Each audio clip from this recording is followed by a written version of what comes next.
नहीं, ऐसा नहीं हो सकता। मन्नत ने हकलाते हुए कहा, आप मुझसे मेरा बेड नहीं छीन सकते। मुझे ये बेड बहुत प्यारा है।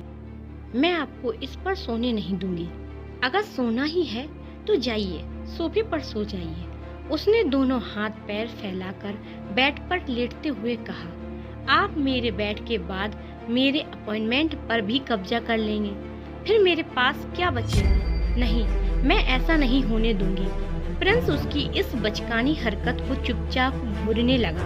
मन्नत भड़क उठी, देखिए, मुझे यूं घूरना बंद कीजिए। ये मेरा घर है, मेरा बेड है और मैं इसे शेयर नहीं करूंगी। प्रिंस गुस्से में दांत पीसते हुए बोला, मैं प्रिंस सूरवंशम हूँ। लोग मेरे सामने जमीन पर झुकते हैं और तुम चाहती हो कि मैं यहाँ जमीन पर सोऊं? तो क्या हुआ?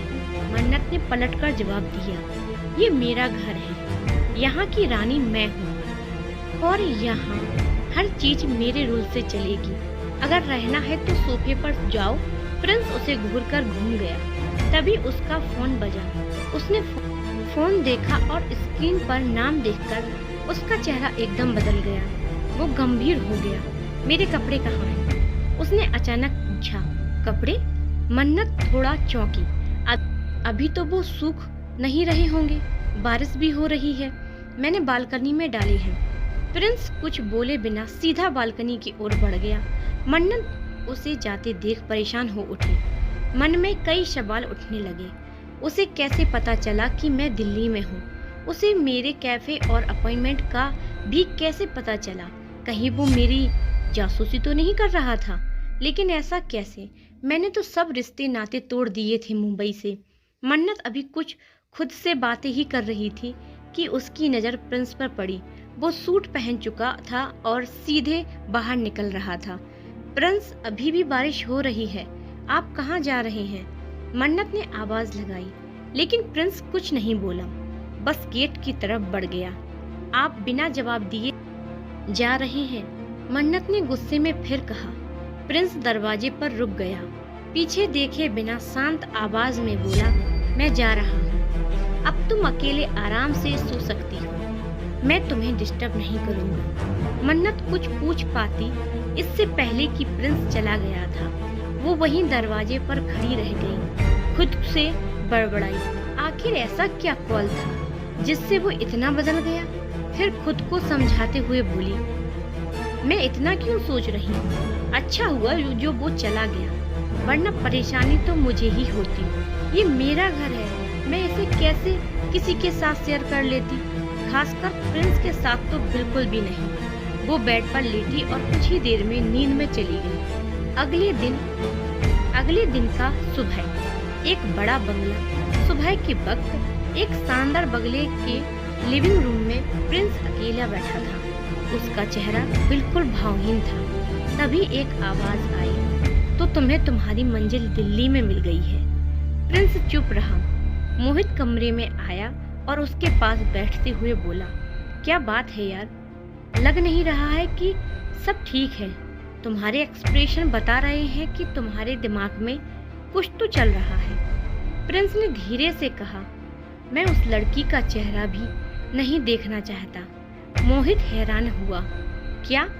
अभी तो तुम उससे मिले थे और 3 महीने से तुम उसकी हर एक हरकत पर नजर रख रहे थे।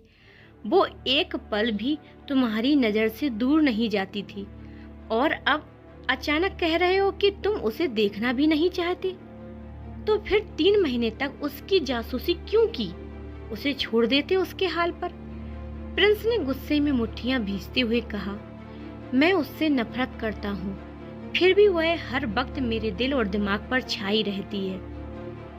वह मेरा मकसद नहीं है, वो तो मेरे रास्ते का एक कांटा है जिसे मुझे निकाल फेंकना है। मोहित ने थोड़ा नाराज होकर कहा, तुम्हें समझना चाहिए प्रिंस, मन्नत तो पहले ही तुम्हारे रास्ते से दूर हो चुकी है, पर पीछे तुम ही भागते हो। तुम ही हो जो अब तक उसके आसपास मंडरा रहे हो। उसे अगर पता चल गया कि तुम पिछले 3 महीनों से उसकी हर बात पर नजर रखे हुए हो, तो सोचो उस पर क्या बीतेगी। उसे तो अभी तक यह भी नहीं पता कि उसकी जिंदगी में कौन सा सच में है और कौन सिर्फ खेल खेल रहा है। मन्नत की मुसीबत बढ़ती ही जा रही थी। बातों बातों में जैसे ही मोहित ने कहा, तुम पागल हो चुके हो, उसके लिए प्रिंस ने गुस्से में उसकी तरफ देखा। मोहित एकदम चुप हो गया। कुछ पल बाद मोहित ने गहरी सांस लेते हुए कहा, देखो प्रिंस, तुम्हारे दिल और दिमाग में क्या चल रहा है, अगर तुम मुझे नहीं बताओगे तो मैं कैसे समझूंगा। मैं कोई साइकोलॉजिस्ट नहीं हूँ जो तुम्हारा चेहरा देखकर ही सब जान जाऊंगा। और वैसे भी तुम अब सच में पागल हो चुके हो उस लड़की के लिए। प्रिंस की मुट्ठियां भिज गईं और उसने तीखे लहजे में कहा, अब मैं उसे पूरी तरह बर्बाद करना चाहता हूँ। यह सुनकर मोहित सन्न रह गया। दूसरी तरफ सुबह सुबह मन्नत उठी और जल्दी से तैयार होकर अपना बैग लेकर बाहर निकली। टैक्सी पहले से गली में खड़ी थी। वो जल्दी से उसमें बैठी और अपने कैफे की तरफ निकल गई। आज वह टाइम पर पहुंच गई थी, लेकिन जैसे ही वह कैफे के अंदर गई उसके कदम ठिठक गए। उसका सामना मैनेजर से हुआ, जिनकी हालत देखकर वह दंग रह गई। मैनेजर के हाथ पैर पर पट्टियां थी, चेहरे पर चोट के निशान और आंखों में गुस्सा। मन्नत आगे बढ़ी और घबराई हुई आवाज में बोली, मैम यह क्या हुआ? आप ठीक तो है ना? कैफे की अन्य लड़कियां, अनु और बाकी सब भी एक कोने में खड़ी थी और सन्नाटे में मैनेजर को देख रही थी। लेकिन जैसे ही मैनेजर की नजर मन्नत पर पड़ी, वो गुस्से में उबल पड़ी। उंगली उठाते हुए बोली, यह सब तेरी वजह से हुआ है, तेरे कारण मेरी ये हालत हुई है। मन्नत एकदम घबरा गई। पर मैंने क्या किया? आप मुझ पर ऐसे आरोप क्यों लगा रही हैं? मैनेजर ने गुस्से में कहा, क्योंकि ये सब कुछ तेरी वजह से ही हुआ है। तेरे कारण किसी ने रात भर मुझे पीटा और अब मैं तुझे इस कैफे से निकालने वाली हूँ। निकल जा यहाँ से, तेरी कोई जगह नहीं है अब इस काम में। मन्नत की आंखें भर आईं। उसके लिए ये नौकरी ही सब कुछ थी। वो रोते हुए हाथ जोड़कर बोली, प्लीज ऐसा मत कीजिए, मैंने इस नौकरी के लिए बहुत मेहनत की है, इसी से तो मैं अपना रूम किराया देती हूँ। मैं ओवर टाइम करूँगी बिना एक्स्ट्रा पैसे लिए। आप जैसा कहेंगी मैं वैसा ही करूँगी, बस मुझे काम से मत निकालिए प्लीज। मैनेजर ने गुस्से से कहा, तेरी वजह से मेरी जान पर बन आई है और तू मुझसे उम्मीद कर रही है कि मैं तुझे इस कैफे में काम पर रखूं? कभी नहीं। इतने में अनु और कुछ और लड़कियां बोली, लेकिन मैम पहले ये तो बताइए कि हुआ क्या है और इस सब में मन्नत की क्या गलती है? वह कभी किसी को नुकसान नहीं पहुंचा सकती। लड़कियों की बातें सुनकर मैनेजर और भड़क गई। अगर तुम सबको इसकी इतनी ही फिक्र है तो तुम भी चली जाओ इसके साथ, मुझे कोई फर्क नहीं पड़ता, मैं नया स्टाफ रख लूंगी। यह सुनकर सभी चुपचाप हो गई। मन्नत आगे आई, आंखों में आंसू और हाथ जोड़ते हुए बोली, मैम अगर मुझसे कोई गलती हुई हो तो मुझे माफ कर दीजिए। मुझे पता है कि शायद कल जो हुआ वो मेरे कारण हुआ, लेकिन मैं वादा करती हूँ अब दोबारा ऐसा कुछ भी नहीं होगा। प्लीज मुझे एक आखिरी मौका दीजिए। उसकी नम आंखों को देखकर एक दूसरी स्टाफ मेंबर ने कहा, मैम जब तक मन्नत आई नहीं थी यहाँ उतने कस्टमर भी नहीं आते थे, इसके आने के बाद ही कैफे की रौनक बढ़ी है। आप इसे निकालकर बिजनेस में नुकसान करेंगे। पर्सनल दुश्मनी से बेहतर है प्रोफेशनल फैसला लें। ये बात सुनकर मैनेजर कुछ सोच में पड़ गई। कुछ देर चुप रहने के बाद उन्होंने कहा, ठीक है, मैं तुम्हें एक आखिरी मौका दे रही हूँ। इस हफ्ते मुझे बेड रेस्ट है। मेरी गैर हाजिरी में कैफे में कोई भी गड़बड़ी नहीं होनी चाहिए। मन्नत की आंखों में फिर से चमक लौट आई। थैंक यू मैम, मैं वादा करती हूँ कि कोई भी गलती नहीं होगी। मैनेजर चली गई। पीछे से एक लड़की ने धीरे से कहा, काश इस मैनेजर को किसी ने सबक सिखा ही दिया।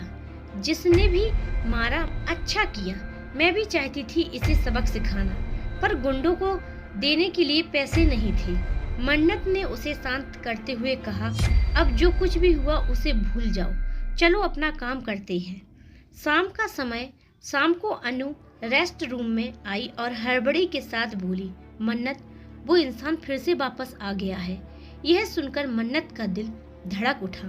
नहीं, प्रिंस यहाँ नहीं आ सकते। अगर वो फिर से आए तो मैं अपनी नौकरी खो दूंगी।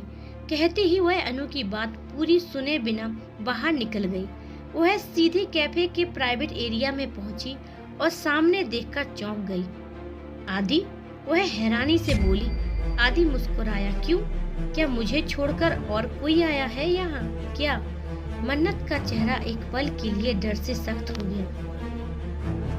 उसे लगा कहीं प्रिंस ना हो, पर उसने खुद को संभालते हुए कहा, नहीं नहीं, कुछ नहीं। आप यहाँ? आपको तो ऑफिस में होना चाहिए था। आदि मुस्कुरा कर बोला, कल तुम्हारा वीकेंड है ना, तो मैंने सोचा क्यों ना कल तुम मुझे दिल्ली घुमाओ। तुम यहाँ 3 महीने से रह रही हो, तुम्हें सब पता होगा। मैं तो हमेशा बिजनेस के सिलसिले में आता था, पर अब घूमने आया हूँ तुम्हारे साथ। मन्नत थोड़ा सोच में पड़ गई, फिर मुस्कुराकर बोली, ओके, मैं कल चांदनी चौक जा रही थी, तो वहीं से शुरुआत करेंगे, फिर मंदिर और स्ट्रीट फूड। आदि हंसा। बिल्कुल, तो चलो, अब मैं तुम्हें घर ड्रॉप करता हूँ। नहीं नहीं, मैं टैक्सी में चली जाऊंगी, मन्नत ने कहा। पर आदि ने उसका हाथ थाम लिया और बोला, जब मैं हूँ तो तुम अकेली क्यों जाओगी? चलो मेरे साथ। मन्नत मुस्कुराई और बोली, ठीक है, आप बाहर मेरा इंतजार कीजिए, मैं चेंज करके आती हूँ। कुछ देर में वह बाहर आई। आदि गाड़ी के पास उसका इंतजार कर रहा था। दोनों एक साथ बाहर जाने लगे, लेकिन जैसे ही वो कैफे के गेट पर पहुंचे, सामने से एक साया खड़ा था। मन्नत के कदम वहीं रुक गए। आदि भी चौंक गया। अब क्या होगा?